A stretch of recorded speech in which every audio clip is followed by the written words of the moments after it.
ഇപ്പോൾ ഒരു പുതിയ വാർത്ത വരുന്നു. നമ്മളൊക്കെ വിചാരിച്ചത് ഇത് കയറി നരേന്ദ്രമോദിയെ അങ്ങോട്ട് കാണാൻ പോയി കഴിഞ്ഞു. മുഖ്യമന്ത്രി പോയി കണ്ട് അന്ന് കൈ കൊടുത്ത് റെഡിയായി, ശരിയായി, സമ്മതിച്ചു, ഇങ്ങോട്ട് വന്നു. ഒരു 4 ദിവസം കൊണ്ട് അതിൻ്റെ ഇത് തയ്യാറാക്കി, എഗ്രിമെൻ്റ് തയ്യാറാക്കി ഒപ്പിടുകയും ചെയ്തു. അത് ആരെയും അറിയിക്കാതെ ഒരു മനുഷ്യനും. ഇത് ആകെ അറിഞ്ഞേക്കുന്നത് നമ്മുടെ ബഹുമാനപ്പെട്ട മുഖ്യമന്ത്രിയും വിദ്യാഭ്യാസ വകുപ്പ്, അതും പറഞ്ഞില്ലേ പ്രശ്നമല്ലേ, വിദ്യാഭ്യാസ മന്ത്രിയും പിന്നെ കുറച്ച് ഉന്നത ഉദ്യോഗസ്ഥരും മാത്രം വിദ്യാഭ്യാസ വകുപ്പിലെ, അത് മാത്രമേ അറിഞ്ഞിട്ടുള്ളൂ, വേറെ ആരും അറിഞ്ഞിട്ടില്ല. അങ്ങനെ അറിയാതെ റെഡിയാക്കി കരാർ ഒപ്പിട്ട് കഴിഞ്ഞപ്പോഴാണ് CPI അത് വലിയ പ്രശ്നമാക്കി എടുത്തേക്കുന്നത്. അതിനി പോട്ടെ, അതിനെ അവർ മനസ്സിലാക്കേണ്ട കാര്യമുണ്ട്. ഇപ്പോൾ ഇന്ന് പ്രകാശ് ബാബു ഇന്നലെ പറഞ്ഞത്, പ്രകാശ് ബാബു എന്ന് പറയുന്നത് വളരെ അന്തസ്സുള്ള ഒരു നേതാവാണ്. അദ്ദേഹത്തിൻ്റെ രാഷ്ട്രീയം CPI എന്ന് പറയുന്നത് അദ്ദേഹത്തിനെ സംബന്ധിച്ചിടത്തോളം അത്ര ആത്മാർത്ഥമായിട്ടും സംശുദ്ധമായിട്ടും കൊണ്ടു നടക്കുന്ന ഒരാളാണ് പ്രകാശ് ബാബു. അപ്പോൾ പ്രകാശ് ബാബു പറഞ്ഞത് MA ബേബിയുടെ മൗനം വളരെ വേദനിപ്പിക്കുന്നു എന്ന് പറഞ്ഞു. MA ബേബി അതുപോലെ കാര്യം അറിയുന്നുള്ള രീതിയിലുള്ള വർത്തമാനം പറഞ്ഞു. ശരിയാണ്, കാരണം MA ബേബി അന്ന് പറഞ്ഞതും ഇപ്പം പറയുന്നതുമായിട്ട് യാതൊരു ബന്ധമില്ലല്ലോ. കാരണം MA ബേബി അറിഞ്ഞില്ല, ഈ ഒപ്പിട്ട വിവരവും അറിഞ്ഞില്ല, ഇതൊന്നും അറിഞ്ഞില്ല. He was also in dark about all these. അറിഞ്ഞുകൂടാത്തതുകൊണ്ടാണ് അർത്ഥം പറ്റി അങ്ങ് സമ്മതിച്ചു പോയതാ. സമ്മതിച്ച് പറഞ്ഞു കഴിഞ്ഞപ്പോഴാണ് പിടുത്തം വീണത്. അതോടുകൂടി അദ്ദേഹം കാല് മാറി എന്ന് പറഞ്ഞേക്കുന്നേ. ഇത് പ്രകാശ് ബാബുവിൻ്റെ കയ്യിൽ നിന്ന് അദ്ദേഹത്തിൻ്റെ കയ്യിൽ നിന്ന് ഞാൻ കുറച്ച് ശക്തി വാങ്ങിക്കാമെന്ന്. നാണമില്ലേ മിസ്റ്റർ ബേബി നിങ്ങൾക്ക് ഇതുപോലുള്ള വർത്തമാനം പറയാൻ? അദ്ദേഹം പറഞ്ഞ നല്ല കാര്യമല്ലേ പറഞ്ഞത്, ശരിയായ കാര്യമല്ലേ പറഞ്ഞത്, ഏറ്റവും വലിയൊരു പ്രശ്നം ചൂണ്ടിക്കാണിക്കുകയല്ലേ ചെയ്തത്. അതിനെ അഡ്രസ്സ് ചെയ്യുന്നതിന് പകരം നിങ്ങൾ വ്യക്തിപരമായിട്ട് ആക്ഷേപിക്കുകയാണോ വേണ്ടത്? പ്രകാശ് ബാബു ആര് പറഞ്ഞാൽ പോലും അത് നിങ്ങൾ കണക്കിലെടുക്കേണ്ടതാണ്. ഒരു പൊതുപ്രവർത്തകനല്ലേ. ഇപ്പോൾ നിങ്ങൾ ഇവിടുത്തെ കാര്യം ഞങ്ങൾ ഇവിടെ ഇരുന്നുകൊണ്ടാണോ തീരുമാനിക്കുന്നത്? എങ്കിൽ പിന്നെ എന്തിനാ അന്ന് പറഞ്ഞത്? പിന്നെ എന്തിനാണ് നിങ്ങൾ ഇരിക്കുന്നത്? നിങ്ങൾ കേരളത്തിൽ നിന്ന് പോയേക്കുന്ന ഒരു നേതാവാണ്, ദേശീയ സെക്രട്ടറിയാണ് CPMൻ്റെ. എന്നിട്ടിരുന്നുകൊണ്ട് പറയുക അവിടുത്തെ കാര്യം, സംസ്ഥാനത്തെ കാര്യം അവിടെ തീരുമാനിക്കേണ്ടത് ഇവിടെ ഇരുന്നുകൊണ്ട് അങ്ങനെ തീരുമാനിക്കും എന്നൊക്കെയുള്ള വർത്തമാനങ്ങളാണ് പറയുന്നത്. പിന്നെ നിങ്ങൾ എന്തിനാണ് ഇരിക്കുന്നത്? നിങ്ങൾ ആരെ നോക്കാനായിരിക്കുന്നത്? എനിക്കറിയില്ല, എനിക്ക് മനസ്സിലായില്ല.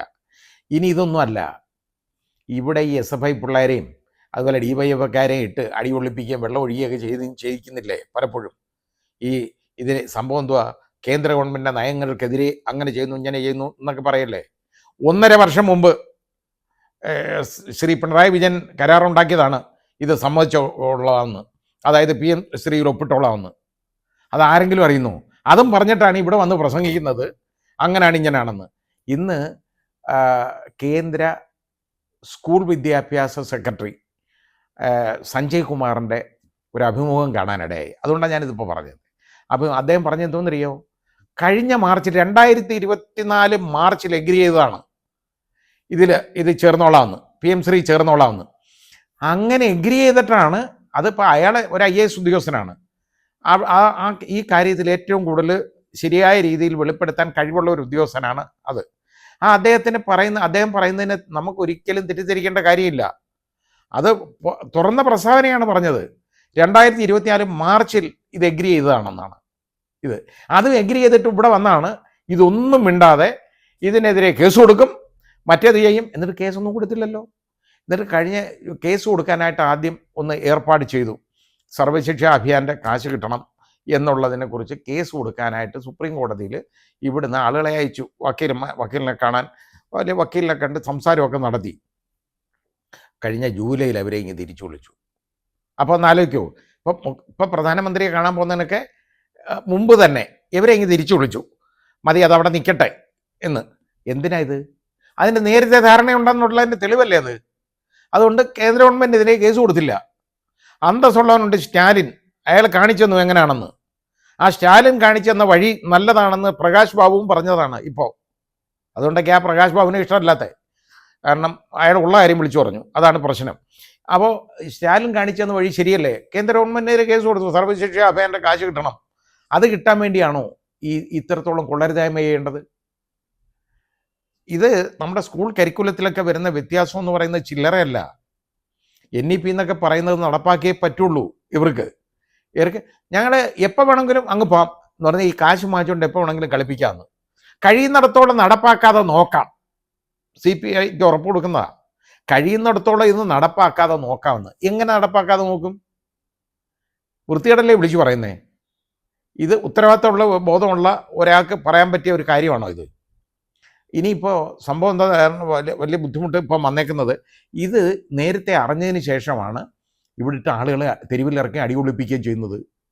PM ശ്രീ എന്ന് പറയുന്നതിനെതിരെ അങ്ങ് ഘോരഘോരം പ്രസംഗിക്കല്ലേ. എത്ര പേര് പ്രസംഗിച്ചു?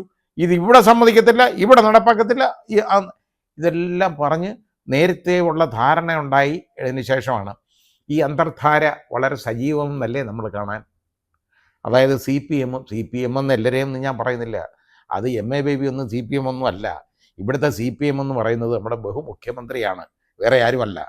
അതുകൊണ്ട് ആ CPMൻ്റെ CPMഉം BJP ആയിട്ടുള്ള ശരിയായ അന്തർധാര തന്നെയല്ലേ ഇത്. ഇങ്ങനൊരു എഗ്രിമെൻറ്റ് ഇവിടെ ഒരൊറ്റ മനുഷ്യൻ മന്ത്രി, CPMൻ്റെ മന്ത്രിമാർ പോലും അറിഞ്ഞിട്ടില്ല, മറ്റു മന്ത്രിമാർ ഇവർ രണ്ടുപേരും അല്ലാതെ. ബാക്കി CPIയുടെ മന്ത്രിമാരെ അറിഞ്ഞിട്ടില്ല, വേറെ ആരും അറിയുന്നില്ല, ഒറ്റ ഘടകകക്ഷി അറിയുന്നില്ല. പക്ഷേ ഘടകകക്ഷികളിൽ വേറെ ഇപ്പോൾ കേരള കോൺഗ്രസിൻ്റെ അവർക്കത് പ്രശ്നമൊന്നും അല്ല എന്നുള്ള പ്രസ്താവന വന്നു കഴിഞ്ഞു. അവർക്കത് പ്രശ്നമൊന്നുമല്ല. എന്താ പഠിപ്പിച്ചാലും എന്തുവാ, നയമല്ല പണമാണ് പ്രധാനം എന്നുള്ള ഒരു പ്രിൻസിപ്പിൾ വെളിയിലോട്ട് വന്നു കഴിഞ്ഞു. അപ്പം ഇനി അത് പറഞ്ഞുകൊണ്ട് കാര്യമില്ല. ബാക്കി ഇതിനകത്ത് RJD ഇതിന് ഒരുപാട് എതിർത്തുകൊണ്ടിരുന്നതാണ്. അവർക്കൊക്കെ അന്തസ്സുണ്ടെങ്കിൽ ഇപ്പം വെളിയിൽ നമുക്കിത് കാണാം എന്താണ് സംഭവിക്കാൻ പോകുന്നതെന്ന്. നേരത്തെ തന്നെ ഇതിന് ധാരണ ഉണ്ടാക്കിയിട്ടാണ് ഈ പണി മുഴുവൻ കാണിച്ചത്. അതായത് ഈ കുട്ടിക്കൊരങ്ങനെ കൊണ്ട് ചുടിചോറ് വാരിപ്പിക്കുന്ന പണിയാണ് ഈ ശ്രീ V ശിവൻകുട്ടിയെ കൊണ്ട് നമ്മുടെ ബഹുമുഖ്യമന്ത്രി ചെയ്യിപ്പിച്ചേക്കുന്നത്. അതേ ഉള്ളൂ. അതുകൊണ്ട് ശിവൻകുട്ടി പറഞ്ഞുകൊണ്ട് ഒരു കാര്യമില്ല, അദ്ദേഹത്തിന് ഇതിനെക്കുറിച്ച് ഒന്നും അറിഞ്ഞൂടാ. അല്ലെങ്കിൽ ഇങ്ങനെ വിളിച്ച് പറയുമോ? അതൊന്നും ഇവിടെ നടക്കത്തില്ല, മറ്റേത് നടക്കത്തില്ല, അതൊന്നും നടക്കത്തില്ല, കേന്ദ്ര ഗവൺമെൻറ് അത് നടക്കത്തില്ല. ഇത് ഒപ്പിട്ടിട്ടായിരുന്നു വിളിച്ചു പറയുന്നത്. എന്തോ ഇതുകൊണ്ട് ഉള്ള അർത്ഥം? എഗ്രിമെൻ്റ് എഴുതി ഒപ്പിട്ട് കൊടുത്തിട്ട് എപ്പോൾ വേണമെങ്കിലും അതിൽ നിന്ന് പിന്മാറാമെന്ന് ആണെങ്കിൽ പിന്നെ പ്രശ്നമില്ലല്ലോ. നാളെ CPIയുടെ ഇതുപോലെ സംസ്ഥാന എക്സിക്യൂട്ടീവ് ചേരുകയാണ്. അത് ഒരു കാര്യം ചെയ്യും, എപ്പോൾ വേണമെങ്കിലും പിന്മാറാമെന്ന് പറഞ്ഞാൽ ഇപ്പം അങ്ങ് മാറിക്കോ, ഒരു കുഴപ്പമില്ലല്ലോ. മാറിക്കഴിഞ്ഞാൽ ഈ CPI ആയിട്ടും പ്രശ്നമില്ല, ആരുമായിട്ടും പ്രശ്നമില്ല.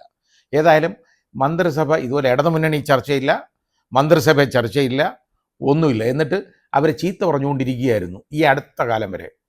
പക്ഷേ ഇപ്പം പെട്ടെന്ന് തന്നെയാണ് ഈ അട്ടിമറി എങ്ങനെ ഉണ്ടായെന്ന് ആർക്കും അറിഞ്ഞൂടാ. പക്ഷേ നമുക്കിതറിയാം, ഇതിനാണ് ഈ അന്തർധാര എന്ന് പറയുന്നത്.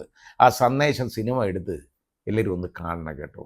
അതിനകത്ത് പറഞ്ഞിട്ടുണ്ട് അന്തർധാര സജീവമായിരുന്നു എന്ന്, അതൊന്ന് കാണേണ്ടതാണ്.